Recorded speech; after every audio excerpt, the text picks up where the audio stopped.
Hindi, pero most likely this year kami start. Nag-uumpisa kami. Start. Yung Sangre in fairness na announce. Pero yung biggest project ko next year. So, hindi pa. Pero halos sabay sila pareho ng taping. Sabi, possible. Mahula ko dyan. Welcome back mga kaaldab. Ito na naman po ang inyong lingkod, si Mr. Destiny. At magbibigay po tayo ng pinakamainit na update po ngayon sa social media. Ito po yung interview na sinasabi natin mga kaaldab, na kung saan gagamitin po talaga nila si Alden Richards. Di po ba? Kaya nga po kumakalat ang photos ni Sanya at ni Alden para nga po sa promotion. Di po ba? Na para tangkilikin nga po ang teleserye ni Sanya Lopez. Di po ba? Sabi ko nga po sa inyo, literal na ginagamit po nila. Literal na magkakaalaman nga po ngayong 2024. Di po ba? Sabi ko nga po sa inyo, kung ano lang po yung latest, kung ano lang po yung trending, doon lang po tayo. Di po ba? At wag po kayong basta-basta magpapaapekto sa mga sinasabi ng iba. Di po ba? Magbabalik ang Aldab. Kumbaga, kampante lang po kayo at maging matatag. Wala naman po kasi silang sinasabi na kumbaga ganito ganyan. Di po ba? Pero kung titignan nyo naman po, may mga bagay-bagay na mahirap nga po talagang ipaliwanag. Pero kung titignan nyo naman po, Alden at Main talaga yan. Di po ba? Kahit saan nyo angulo tignan, kahit saan nyo sabihin, di po ba? Relax lang mga kaaldab. Sabi ko nga dito naman po sa channel ni Mr. Destiny, kung ano lang po yung latest, kung ano lang po yung trending, doon lang po tayo, di po ba? Wag po kayong basta-basta maniniwala sa mga sinasabi at pahayag po ng iba. Di po ba? Real talk mga kaaldab. Kaya dun sa mga nagsasabi ng fake news ako, yung mga bali-balita na hindi maganda, hindi kaaya-aya, okay lang po yan. Po ba? Ang basta sa akin kung ano lang po yung gusto nyo mong makita, kung ano lang po yung gusto nyong maisip, di po ba? Relax lang. Kaya nga po ako nagtataka kung bakit may mga bagay-bagay nga po na mahirap nga po talagang ipaliwanag. Di po ba? Relax lang po kayo. Darating naman po yung point mga kaaldab, ako pa rin yung wagi. Darating naman yung point na tayo pa rin po ang panalo, di po ba? Sabi ko nga po sa inyo, kung ano lang po yung latest, kung ano lang po yung trending, dun lang po tayo. Huwag po kayong maniniwala sa mga sinasabi at mga pautot po nila, di po ba? Hindi lang po talaga nila tanggap na tayo yung wagi. Hindi lang po nila tanggap na pagdating po sa pagbibigay ng update, sa pagbibigay ng balita, 101% tayo. Di po ba? Kaya nga po bumabase ko sa mga sinasabi sa social media, sa Instagram, sa YouTube, di po ba? Hindi lang po talaga sila updated. Hindi lang po nila alam kung bakit nga po ba kumakalat ang picture nila Sanya at ni Alden. Ngayong may ipapakilala na nga po itong Businessman 2024. Di po ba? Kung magpapahuli nga po kayo sa pagbibigay ng update, hindi nyo talaga alam. Hindi po katulad natin mga kaaldab. Sabi ko nga po sa inyo, may mga bagay-bagay na mas marami po talagang alam at updated po talaga si Mr. Destiny. Hindi po ba? Pero bago natin ituloy at i-update itong mga kaganapan na to, kung bago ka lang sa channel na to at isa kang true-blooded Aldab Nation na nagmamahal po kila Mengay at Isoy, tama po ang channel na pinuntahan mo.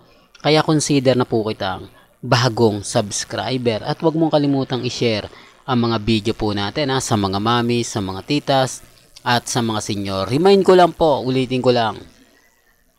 Ito hindi naman po sinasabing kay Alden lang. Hindi ko naman sinasabing kumbaga ginagamit niya literal. May mga pahiwatig po din kasi siya. At may mga posts sa website ng GMA Network. Di po ba? Na doon mo lang talaga makikita.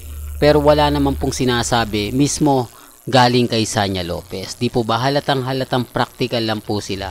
Halatang halata po na may tinatago. Di po ba? May gustong sabihin, may gustong ipahiwatig. Di po ba? Hindi ko lang alam o hindi lang talaga ma-direct to the point kung sino nga po ang tinutukoy ni Sanya Lopez, di po ba? Sabi ko nga po sa inyo, sa 2024 pa, dito tayo magkakaalaman. Dito natin malalaman kung sino nga po ba talaga yung nagsasabi ng totoo o nagsasabi ng fake news. Sa ngayon mga kaaldab, wala pa po tayong idea, wala pa po tayong kumbaga ganito ganyan, di po ba? Basta ang importante lang naman po, maging relax lang po kayo. Di po ba? Although mga throwback picture talaga yung papakita natin kasi mangiinis at mga asar po tayo sa mga R-main at sa mga main fanatics. Sino nga po ba mananalo? Yung mga throwback video nila na walang kilig? Etong mga throwback video na to na talagang sa mata pa lang po masasabi mo na may pinag-uusapan. Mga tingin at mga ngiting sa dalawa mo lang mo po makikita. Kumbaga relate na relate talaga ang Aldab Nation, di po ba? Kaya nga po kampante ako sabi ko nga po sa inyo, relax lang, di po ba? Hindi naman po tayo pinanganak kahapon para magmistulang bulag at bingi sa katotohanan, di po ba? Sinasabi ko lang po ito para lang po sa mga taong bumibisita at dumadaan sa channel natin. Sa mga nagsasabi na fake news yan si Mr. Destiny, okay lang, wala naman pong pilitan Kung sa tingin po nila fake news tayo, sa kanila po galing yan. Di po ba? Sa totoo lang po mga kaaldab, kapag ako talaga nag-a-update, ang dami agad reaksyon, ang dami agad komento. May kanya-kanya ng sinasabi, may kanya-kanya ng paliwanag na keso paasa lang talaga yung channel daw natin. Normal lang po yan kasi nga po galit sila. Lalo na nga po pag sinasabi natin Paul Carson couple, di po ba main Paul Carson? Talagang galit na galit sila, no?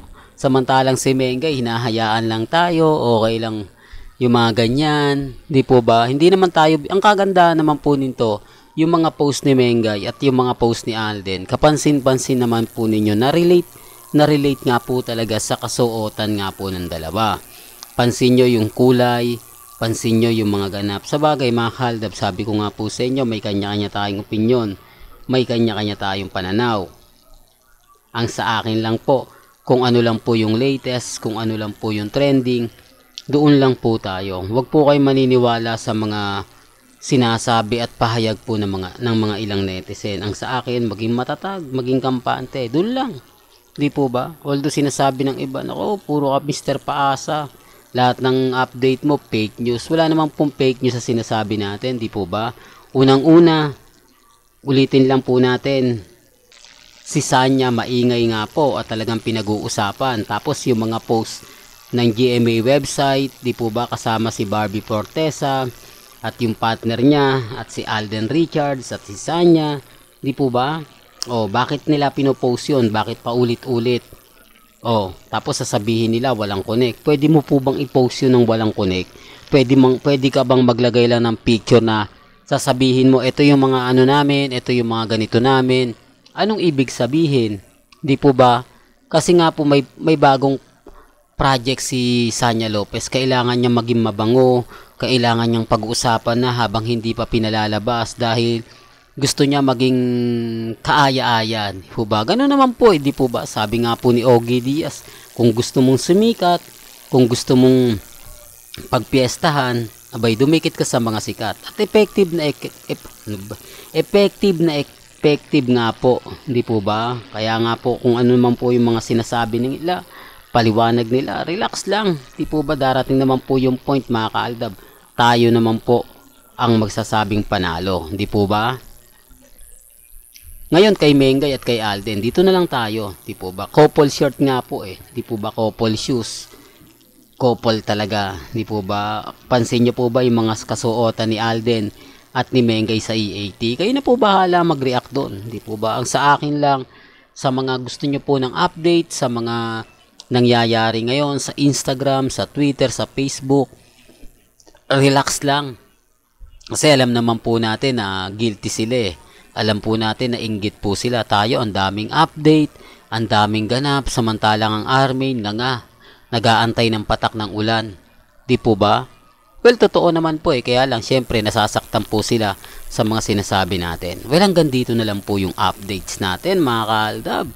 Kaya kung gusto nyo pa po ng pinaka-latest at sariwang update, abay tumutok lang po kayo dito po sa channel ni Mr. Destiny para updated po kayo sa mga latest at sa mga bagong video po na ilalabas po natin maya maya lang. Hanggang sa muli, salamat po sa panonood at pakikinig.